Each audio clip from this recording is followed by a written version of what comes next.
এই তোর এই জামাটা ভালো লাগছে রে। আমি ভাবছি, হ্যাঁ আমি ভাবছিলাম ভাল লাগবে না, খুব সুন্দর লাগছে না, রংটা একটু হালকা না, হালকা পিঙ্ক হয়ে গেছে তাই। চলো কেতে মিটি কেতে আনন্দের বহর। চলো চলো যাই। চলো চলো।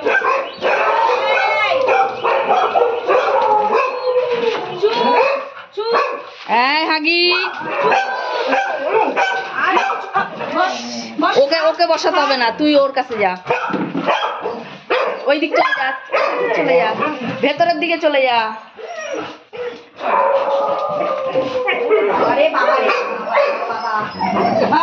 এই মিষ্টি একটু বাড়াবাড়ি করে। হ্যাঁ দেখো দেখো পাগল হয়ে হ্যাঁ বুসি বস বস। তোমার মিষ্টিটা মিষ্টিটা বদ, মিষ্টিটাই বদ। বসো মা, বসো বসো। আমি দাঁড়াবো না এখানে, আমি ঘরে গেলাম। আচ্ছা রেখে দিলাম। হ্যাঁ, রাখো। ব্যাস ব্যাস ব্যাস ব্যাস।